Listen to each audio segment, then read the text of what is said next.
Slip apnea এটি একটি রোগ, এটি নিয়ে আজকে আলোচনা করব। স্লিপ অ্যাপনিয়া হলো ঘুমের মধ্যে অনেকের শ্বাস বন্ধ হয়ে যায়।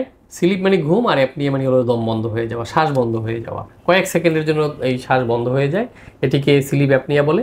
এবং সাধারণত দেখা যায় যে এই ধরনের রোগীরা নাক ডাকে, রাতে এদের অনেক বেশি নাক ডাকা হয় এবং তাদের প্রায়ই ঘুম ভেঙে যায়, অর্থাৎ ঘুমের মধ্যে তারা হঠাৎ করে দম বন্ধ হয়ে ঘুম থেকে উঠে যান এবং আবার ঘুমিয়ে পড়েন, আবার দম বন্ধ হয়ে কয়েক সেকেন্ডের জন্য দম বন্ধ হয়ে যায়। এবং আমাদের দেশে অনেকে এটিকে বোবায় ধরা বলে থাকেন। তো এই যে বোবায় ধরা মানে হলো কি, যে তার যেহেতু ঘুমের মধ্যে দম বন্ধ হয়ে যায়, শ্বাস বন্ধ হয়ে যায়, তখন তার অক্সিজেন স্যাচুরেশন ফল করে এবং তিনি ঘুম থেকে জেগে উঠেন। তখন আবার তার শ্বাস প্রশ্বাস চালু হয়, তিনি আবার ঠিক হয়ে যান এবং ঘুমাতে থাকেন। তো এই ধরনের যে রোগ, এই রোগটিতে যারা ভুগে থাকেন তাদের অনেকেরই ডায়াগনোসিস হয় না, রোগটি সঠিকভাবে নির্ণয় হয় না। হ্যাঁ, যে তারা হয়তো ভাবেন যে ঘুমের মধ্যে এটি বোবায় ধরে বা এটি অন্য কোনো সমস্যা, তারা ইগনোর করেন। কিন্তু এটি কিন্তু একটি বড় রোগ এবং এই রোগটিতে দেখা যায় যে তাদের স্লিপ ডিস্টারবেন্স হয় এবং দিনের বেলা অনেকেরই ঘুমের স্বল্পতায় ভুগতে থাকেন এবং ঘুমের কাজের ভিতরে ঘুমিয়ে পড়েন, কেউ গাড়ি চালাতে ঘুমাতে পড়েন, কেউ অফিসে কাজ করতে করতে ঘুমিয়ে পড়েন এবং তাদের ওয়ার্কিং লাইফ হ্যাম্পার হয়। এটি একটি ব্যাপার। আরেকটি হলো যে দীর্ঘমেয়াদী কিছু এখান থেকে রোগ তৈরি হয়।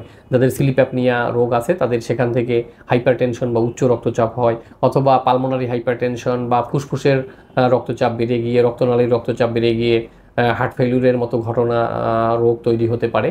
তো এই জন্য এই স্লিপ অ্যাপনিয়া রোগটির চিকিৎসার প্রয়োজন রয়েছে এবং এটি চিকিৎসার শুরুতেই যেটা করা যেতে পারে যে ওজন কমিয়ে ফেলা। যাদের ওজন বেশি তারা ওজন কমিয়ে ফেলবেন, যা আপনার হাইট সেই অনুযায়ী যতটুকু আদর্শ ওজন থাকা প্রয়োজন সেই ওজনে নিয়ে আসবেন, তাহলে অনেকের কিন্তু এই স্লিপ অ্যাপনিয়া ঠিক হয়ে যায়। আর কারো কারো দেখা যায় নাকের ভিতরে বা এই নাসারন্ধ্র যে আমাদের, এখানে একটি সমস্যা তৈরি থাকে এবং সেই সমস্যা থাকলে তখন ইএনটি সার্জনের কাছে গিয়ে একটি প্রসিডিউর করতে হয়। সেই প্রসিডিউরটি করে এই নাসারন্ধ্রের যে জটিলতা সেটি ঠিক করলে তার স্লিপ অ্যাপনিয়া ঠিক হয়ে যায়।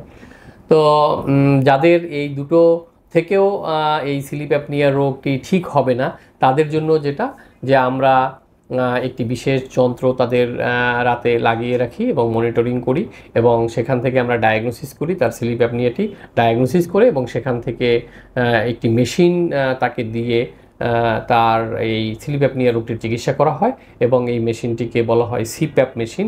এই সিপ্যাপ মেশিনটি মুখের সাথে নাকের সাথে লাগিয়ে রাতে ঘুমাতে হয়।